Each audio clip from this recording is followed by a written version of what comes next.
The entire room heard. It wasn't a discreet mistake, it wasn't a private call. It happened right there in front of everyone. You crossed the line. Get out now. The voice was dry, cold, leaving no room for explanation. And in that second, time seemed to stop.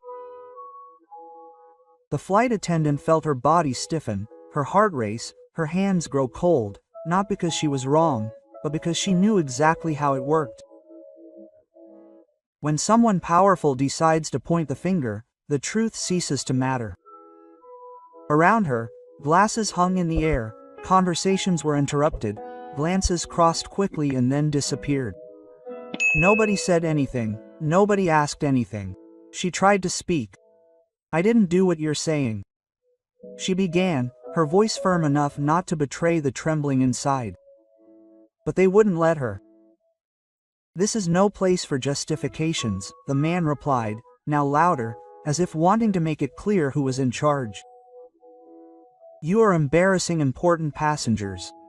Embarrassing. That was always the word when they wanted to crush someone who seemed to be up to the rules. She felt her face burn, not with guilt, but with humiliation. The feeling was like being naked in public, without having done anything to deserve it. The uniform, which had always been a symbol of professionalism, now seemed like a label. Stay in your place. Could you remain silent at that moment? Or would you have exploded even knowing that it could destroy everything? She swallowed hard, took a deep breath, and did what was expected of her. She turned and began to walk out of the hall. Each step was heavy, each gaze burned. There were no insults, and perhaps that was worse. The collective silence was a crueler judgment than any scream. Behind her, no one stood up, no one defended her. But amidst that sea of indifference, there was one gaze that did not waver. Sitting alone, away from the center of the hall, a man observed everything with uncomfortable attention. He didn't seem curious, he seemed bothered, like someone who recognizes an injustice even before being able to name it. She didn't know who he was yet. She only felt something strange, the sensation of having truly been seen by someone. Even in the worst moment, as she crossed the door, the air finally returned to her lungs. The hallway was empty, too quiet. It was there, far from everyone's eyes, that the question came forcefully. How long must dignity be confused with obedience? How many times have you seen someone humiliated like this and done nothing?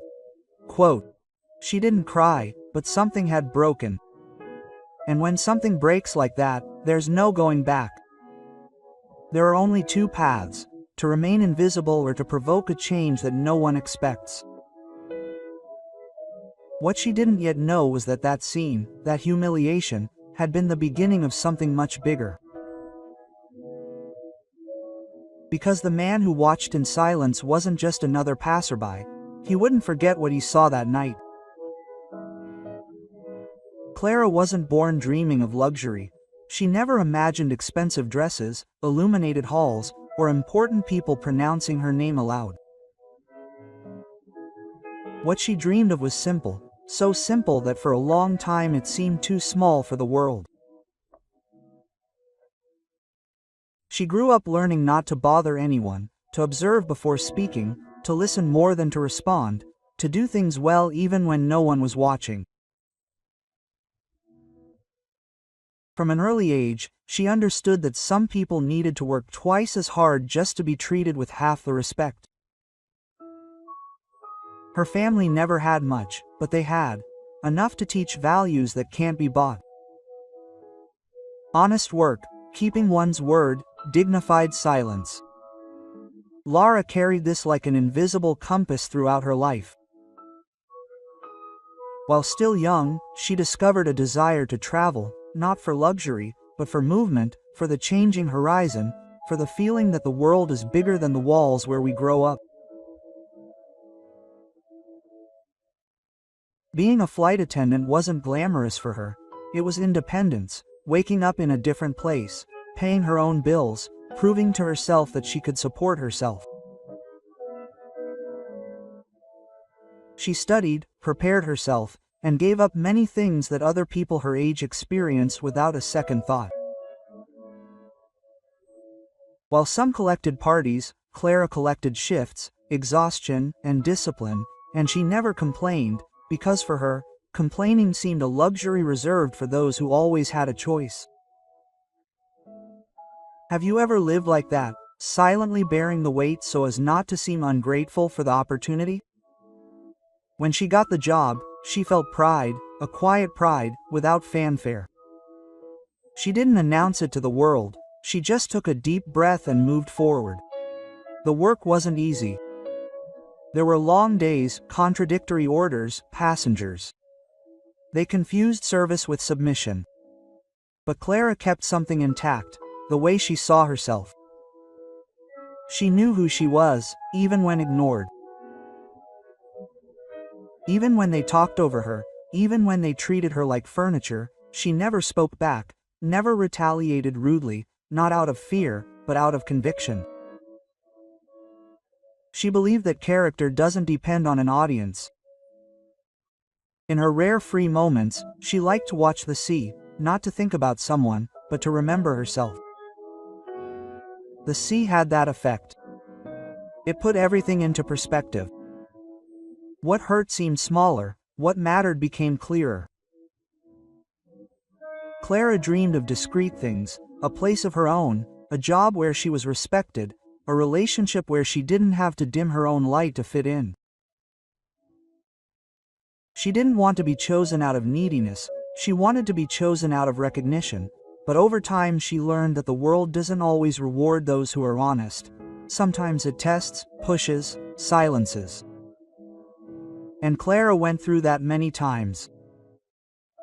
She learned to smile when ignored, to swallow hurtful comments, to pretend it didn't hurt when it did. Because she thought it was right, but because she needed to keep going. How many people go on like this every day, hoping that one day someone will see beyond the uniform? On that particular cruise, she expected nothing different. Another contract, another leg of the journey, another sequence of repeated days. She didn't imagine that her life was about to be crossed by a moment that would put everything to the test. Before that night, Clara already carried a whole history of invisible effort. And perhaps that's why the humiliation hurt so much. It wasn't just the scene itself, it was the accumulation. It was realizing that even doing everything right she could still be discarded. It was understanding that for some she would never be enough. No matter how hard she tried, there was something that no one could take from her, her dignity. Even when her heart ached, even when the lump in her throat demanded a voice, even when she wanted to disappear, she remained. And perhaps the world needs these people more than it imagines. People who don't shout, but endure, who don't attack, but resist, who don't demand a stage, but deserve applause. Do you know someone like that? Or perhaps you are that person. When Clara entered that hall, that night, she wasn't just carrying a uniform. She was carrying years of silent choices, postponed dreams, hopes nurtured in secret. And that's what no one there had yet been able to see, because some stories don't begin at the moment of the fall, they begin much earlier, in the effort of those who learn to stay standing, even without recognition. And when someone like that is humiliated, the impact is never small. Back on the cruise ship, the restricted crew area was on the lower deck, far from the lights, far from the music, far from everything that made the cruise seem like a dream. There, the corridors were narrow, functional, almost anonymous, as if the architecture itself reinforced the idea that those who worked there didn't need to be seen. She entered the locker room silently. She closed the door carefully, not out of fear of being heard, but out of habit. She had learned that in that environment any excessive sound could be interpreted as weakness, complaint, or insubordination. She sat on the metal bench against the wall. Her hand still trembled slightly, not from explosive anger, but from that contained indignation that finds nowhere to go. She mentally reviewed every detail of the evening. The polite request, the passenger's curt reply, the superior's overreaction, the vague accusation, the public humiliation. Nothing changed. She hadn't done anything wrong. Even so, the consequences had fallen entirely on her. How many times is someone punished not for what they did, but for who they are? How many times is silence demanded as proof of professionalism? She removed her uniform with slow, almost mechanical movements.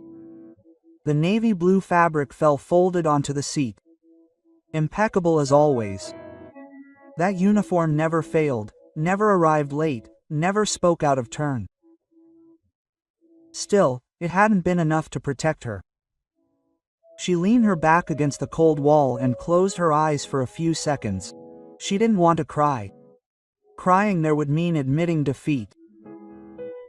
And more than that, it would mean giving credence to those who believed she was too weak for that environment. She took a deep breath. The cruise ship continued its course. Above her, laughter, music, toasts. Life went on exactly as if nothing had happened. And perhaps that was the part most cruel. Her humiliation hadn't interrupted anything at all.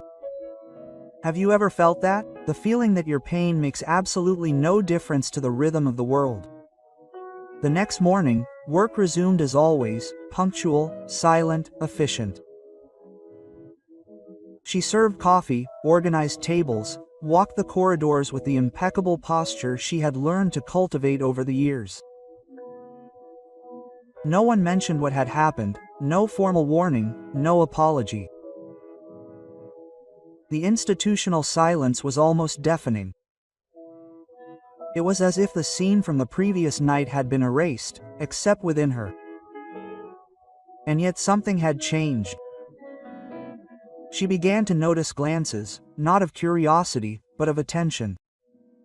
At first, she thought it was her imagination, a delayed effect of the exposure, but gradually it became clear. Someone was observing her differently, with respect, with genuine interest.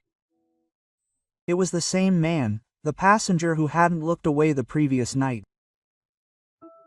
He was always alone, always discreet, always too attentive for someone accustomed to being served. He didn't make unnecessary demands, didn't raise his voice, didn't address anyone by their position, but by name, when he knew it. She didn't know who he was, but she felt something disconcerting when she passed by. The feeling of being recognized as a person, not as a function. In one of the corridors, their eyes met briefly. Nothing was said, but there was something difficult to explain. An invisible pause in time, a silent recognition, as if both knew that the humiliation hadn't ended, only changed location. How many stories begin like this, without words, only with a look that refuses to ignore? That afternoon, she was called to the manager's office. Her heart tightened, not from fear, but from exhaustion. Exhaustion from having to defend herself without ever being truly heard. The conversation was brief, technical, cold, and the incident was closed, said the manager, without lifting his eyes from the papers. We hope it doesn't happen again. She nodded, not because she agreed, but because she knew that arguing there would be useless. As she left, she felt something new. It was no longer just indignation, it was a painful clarity, the certainty that in that system the truth only matters when it suits someone powerful. That night, Cruzeiro was hosting an exclusive event for special guests. She was assigned to serve. When she entered the room, her stomach clenched. The atmosphere was the same, the people almost the same. But the feeling was completely different. It was as if she were returning to the site of a fall, knowing that everyone there had seen it. She maintained her posture, her gaze forward, her step firm, and then something unexpected happened. The man stood up, didn't draw attention, Didn't make a dramatic gesture, just stood when she approached the table. Quote, "Good evening," he said calmly. "May I know your name?" The question was simple, polite, but it had the effect of an impact. She hesitated for a second. Quote, "Yes, it's Clara," she replied, feeling something strange tighten in her chest. He felt her. Clara repeated it as if she wanted to remember it. Nothing more was said, but at that moment something began to shift inside her, inside him, inside that story. Because after being treated as invisible in front of everyone, someone had stopped the world for a few seconds just to acknowledge her. Do you remember the last time someone said your name with respect? And how did that make you feel? She stepped away, trying to maintain her composure, but for the first time since the humiliation, she felt something other than pain. She felt possibility. She still didn't know who he was, didn't know what he wanted, didn't know what that approach would mean. But one thing was clear, that night hadn't ended the moment she left the room humiliated. It had only just begun. After that night, nothing was officially said. No warning was withdrawn. No apology was made, no explanation was offered, but the atmosphere had changed.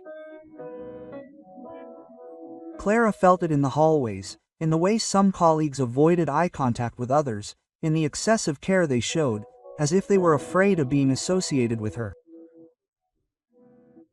The humiliation hadn't just been public. It had become a silent label, and labels tended to stick in that environment.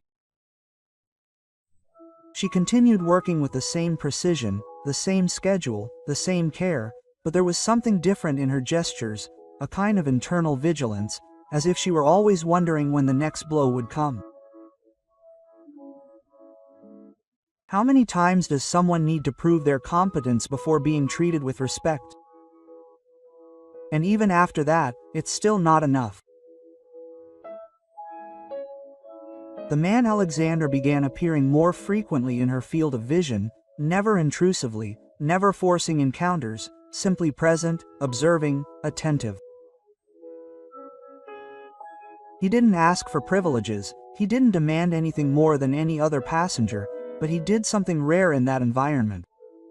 He paid attention to the people around him. One night, while she was organizing a table near the deck, he approached. Quote, "Are you all right?" The question disarmed her. It wasn't a formal question. It wasn't accompanied by an automatic smile or a condescending tone. It was direct, human. She took a few seconds to answer. Quote, "I am," she finally said. "Thank you for asking."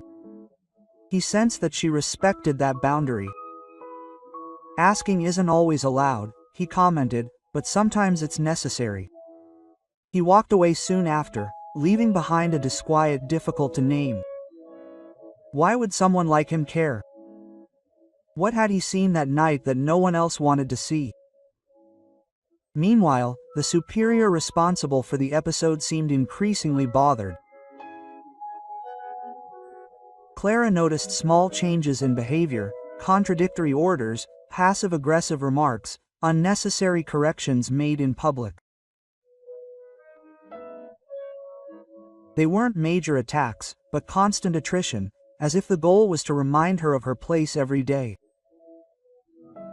And perhaps the cruelest part was that there was nothing she could officially contest. Each isolated gesture was too small to become a complaint, but together they formed a weight difficult to bear. Have you ever experienced something like that? That feeling of always treading on unstable ground, never knowing where the limit is? In a quick team meeting, the episode was mentioned again indirectly. Quote, "We need to maintain Cruzeiro's image," said the superior, looking directly at her. "Any lapse in posture can have serious consequences." She kept her gaze fixed ahead, didn't answer, didn't react, but inside something was reorganizing itself. It wasn't anger, it was a decision. That night, Alexander met her again at the conva at the end of the shift. Quote, "You seem to be carrying the weight of something that wasn't said," he commented bluntly. She took a deep breath. Quote, "Sometimes, what's left unsaid weighs more than any accusation," he replied. He observed her for a few seconds before speaking. Quote, "Silence is also a choice," he said, "but it's not always fair." The sentence hung between them. She didn't answer, not because she disagreed, but because she knew that at that moment any word could break something that was still forming. In the following days, small things began to happen. A report that disappeared and reappeared intact. An informal complaint that was filed away without explanation. An unjust order that was quietly reversed. Nothing explicit, nothing official, but Clara felt it. Someone was watching, someone was interfering, and for the first time since the humiliation, she didn't feel completely alone. How many twists and turns begin like this behind the scenes, far from the spotlight? One calm morning, Alexander asked permission to sit nearby while she arranged the final details of the hall. Quote, "May I ask a personal question?" he said. She hesitated, then nodded. Quote, "No, why are you still here?" she asked. After what happened? The question wasn't judgmental, it was genuine curiosity. She thought for a few seconds before answering. Why doesn't running away erase what happened? She said, and why does someone need to prove that dignity doesn't depend on applause? He smiled slightly. Not a smile of delight, but of respect. "You know this comes at a price," she commented. "I know," he replied, "but I also know the price of remaining silent forever." That night, Alexander made a decision. Clara didn't yet know what it was, but she sensed that something big was approaching, something that could no longer be ignored, something that would confront everyone with the truth, including him. And perhaps, just perhaps, the moment of humiliation was about to take on a new meaning. Because every injustice sustained by silence one day demands its due. And when that happens, no one escapes unscathed. The announcement of the cruise's final event echoed through the corridors like an elegant whisper. A formal reception, strategic guests, executives, representatives of the shipping company, select passengers. For many, it would be just another night of glitz and glamour. For Clara, it was a return to the same hall where everything had begun to crumble. She felt the weight even before entering. The atmosphere was impeccable. Warm lights, soft music, glasses aligned with millimeter precision. Everything seemed carefully arranged so that nothing would get out of control. But she knew. There were things that could no longer be contained. As she walked through the hall, she felt that there were glances, some curious, others calculating, some laden with memories of the previous night. None neutral. She maintained her posture, shoulders firm, steps sure. There was no more room for hesitation. Would you enter the place where you were humiliated again, or would you avoid reliving that pain? Alexander arrived shortly after. He dressed with the sobriety of someone who didn't need to prove power. But what drew attention wasn't his clothes, it was his gaze. There was no distraction there, only decisiveness. He greeted a few executives, exchanged a few words, observed the room as if measuring a plot of land before a definitive move.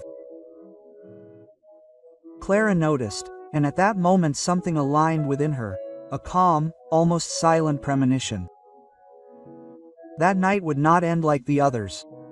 The superior responsible for the humiliation appeared surrounded by guests. He spoke loudly, gesticulating, distributing authority with rehearsed naturalness. It was evident. He felt safe, untouchable. After all, nothing had officially happened. How many injustices survive precisely because no one dares to break protocol? The opening speech began. Well-chosen words, positive numbers, success, excellence in service. The perfect image being masterfully sold, Clara served discreetly near the stage, feeling each phrase as a painful contrast to what she had lived through. Until Alexander raised his hand. The gesture was simple, but enough to interrupt the rehearsed flow of the evening. Quote, "Excuse me," he said in a firm, clear voice. "Before we proceed, I believe there is something that needs to be clarified." The room fell silent. The superior turned, visibly surprised, but still smiling. Quote, "Of course," he replied, "we are always open to contributions." Alexander took a step forward. "Last night it began. An employee was publicly humiliated in this very space, accused without proof, silenced without the right to defend herself." The superior's smile faltered for a second. "That has already been resolved internally." He tried to interrupt. "It hasn't," Alexander replied without raising his voice. It was muffled. The silence was now dense, heavy. Clara felt her heart race, not from fear, but from the brutal clarity of the moment. Alexander continued, "What happened here is not just misconduct, it's a reflection of how power has been exercised in this environment." Some guests exchanged glances, others looked away. The truth was beginning to circulate, and not everyone was ready to face it. You would remain silent or face everyone's reaction. The superior tried to react. "This is inappropriate," said the now tense voice. "It's not the time." "It is exactly the time," interrupted Alexander. "Because when silence protects abuse, any moment is too late." He then did something unexpected, turning to Clara. "Could you come closer, please?" The request echoed through the hall like a contained thunderclap. She hesitated for a moment, long enough to breathe, long enough to decide, and walked. Each step seemed to pierce not only the hall, but all the versions of herself that had been silenced over the years. She stopped beside him. Alexander spoke again. This woman maintained her dignity even when deprived of respect. She worked, she remained silent, she endured, and yet she was treated as disposable. Single quote. The superior was now pale, his body rigid, his composure visibly shaken. "You know what you did," said Alexander, looking directly at him. "And everyone here has the right to know too." The hall was still. No music, no murmur. The fall wasn't noisy, it was internal. The powerful man tried to speak, but the words didn't come out with the same firmness as before. The control that had always sustained his posture began to crack. Quote, "I only followed protocol," he murmured. Alexander didn't answer. Quote, "You followed the comfort of your position." That phrase was the final blow. Because there, before everyone, power lost its armor. Clara felt something unexpected, not triumph, not revenge, but a profound relief, as if the weight she had carried alone had finally been seen. How many times is all someone needs is for the truth to be spoken aloud? The event ended abruptly. Some guests left in silence, others remained standing, assimilating what they had witnessed. The superior was led out of the hall, now without applause, without laughter, without a symbolic escort. And Alexander stood there motionless for a few seconds. Then, something within him gave way. The confident, calculating, powerful man took a deep breath, as if finally allowing the mask to fall. He looked at Clara. Quote, "I'm sorry," he said in a low voice. "For taking so long." It wasn't a formal apology yet. It was the beginning of an emotional collapse that could no longer be avoided. Because facing the mistake in front of everyone is one thing, but facing those who were hurt is something completely different. And Clara knew. That night wasn't over yet, it had only changed direction. After that night, the cruise never seemed the same again. Not because the luxury had disappeared. The lights remained on, the music continued softly, the sea remained calm, but something invisible had changed, as if the atmosphere had been traversed by a truth that could no longer be ignored. Clara felt this the very next morning. As she walked across the deck, she noticed her steps were lighter, not because everything was resolved, but because, for the first time, she no longer carried the weight of what she had lived through alone. The apology hadn't yet happened in the way her heart had hoped, but there was something new in the air. Space. Space to breathe, space to feel, space to exist. Alexander maintained a respectful distance in the following hours, not out of indifference, but out of care. He knew that some approaches only make sense when they happen at the right time. In the late afternoon, as the sun began to bid farewell on the horizon, he found her again, not in the lounge, not in the center of attention, but in the quietest spot on the ship. The wind was light, the sea almost still, the sky painted in shades that mixed farewell and promise. Quote, "May I sit down?" he asked, maintaining his usual gentleness. Clara sensed it. They remained silent for a few seconds. A silence different from the kind that hurts. A comfortable silence that doesn't demand immediate explanations. Quote, "I thought about you a lot today," he said bluntly. "Not in what happened, but in who you are." She turned her face slowly, surprised not by the phrase, but by the disarming sincerity. "And what do you think I am?" she asked in a low voice. Alexander smiled slightly. Quote, "Someone who learned too early to shrink to fit into places that didn't deserve their presence." The phrase resonated deeply. Clara felt her eyes welling up, but she didn't cry. Instead, she smiled.